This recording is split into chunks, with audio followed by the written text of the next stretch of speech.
Assalamualaikum warahmatullahi wabarakatuh. Perkenalkan, nama saya Marsal Jualmes dari kelas PTIKG. Hari ini saya akan menjelaskan tentang tabel wadah air dan pasil 3x3 dalam mata kuliah kecerdasan buatan. Yang pertama, saya akan menjelaskan tabel wadah air. Tabel wadah air adalah representasi dari berbagai keadaan yang dapat dicapai dalam masalah wadah air serta aturan produksi yang digunakan untuk berpindah dari satu keadaan ke keadaan lainnya. Dalam konteks masalah ini, kita memiliki dua wadah A dengan kapasitas 4 liter dan wadah B dengan kapasitas 3 liter. Tujuannya adalah untuk mendapatkan tepat 2 liter air di dalam wadah B.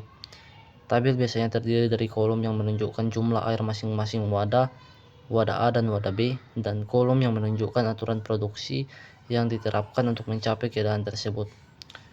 Berikut adalah contoh struktur tabel yang mungkin digunakan. Untuk yang pertama, penjelasan dari setiap baris tabelnya. Yang pertama itu ada 0,0 keadaan awalnya. Kedua, wadah kosong, tidak ada aturan produksi yang diterapkan. Yang kedua, 0,3 mengisi wadah B. Aturan produksi yang diterapkan adalah mengisi wadah B dari keran. Hasilnya wadah B terisi penuh dengan 3 liter air. Yang ketiga, 3,0 menuangkan dari wadah B ke wadah A, dan dari keadaan 0,3 kita menuangkan air dari wadah B ke wadah A. Karena wadah A kosong, kita dapat menuangkan semua 3 liter air ke dalam wadah A, dan sehingga wadah B menjadi kosong. Yang keempat, 3,3 mengisi wadah B lagi. Dari keadaan 3,0 kita mengisi wadah B dengan keran air. Sekarang wadah B terisi penuh dengan 3 liter air, sementara wadah A tetap terisi 3 liter air. Untuk yang kelima, 4,2 menuangkan dari wadah A ke wadah B. Dari keadaan 3,3 kita menuangkan air dari wadah A ke wadah B. Karena wadah B sudah penuh, kita hanya bisa menuangkan 1 liter dari wadah A ke wadah B, sehingga wadah A menjadi 2 liter dan wadah B menjadi 4 liter. Untuk yang keenam, 0,2 mengosongkan wadah A.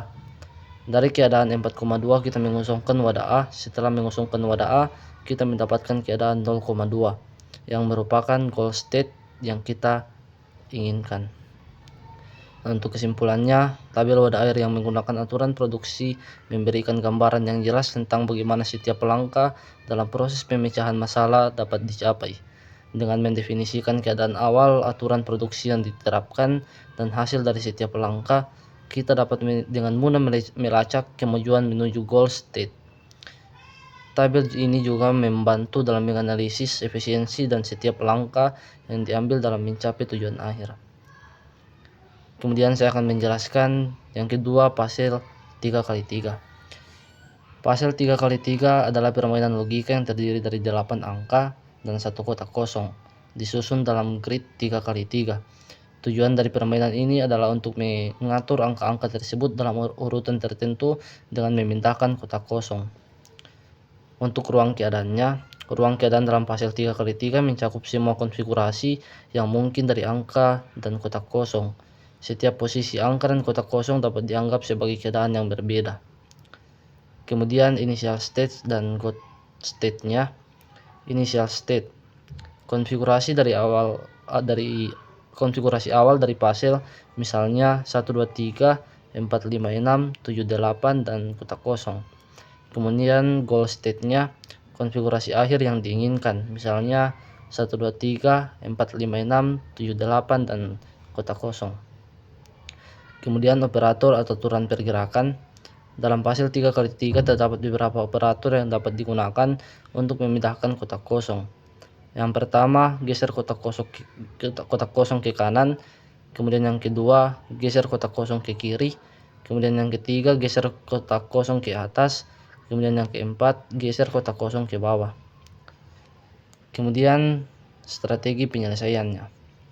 Penyelesaian pasil 3x3 dapat dilakukan dengan menggunakan algoritma pencarian, seperti pencarian lebar atau breadth first search atau pencarian dalam, dan setiap langkah yang diambil akan menghasilkan konfigurasi baru, dan proses ini berlanjut hingga mencapai goal state. Kesimpulannya, pasil 3x3 adalah contoh yang baik untuk menerapkan aturan produksi dalam kecerdasan buatan. Dengan memahami ruang keadaan, operator, dan strategi penyelesaian, kita dapat mengembangkan metode yang efektif dan untuk penyelesaian masalah ini. Penggunaan aturan produksi memungkinkan sistem untuk membuat keputusan yang tepat berdasarkan kondisi yang ada sehingga meningkatkan efisiensi dalam mencapai solusi. Sekian penjelasan dari saya. Assalamualaikum warahmatullahi wabarakatuh.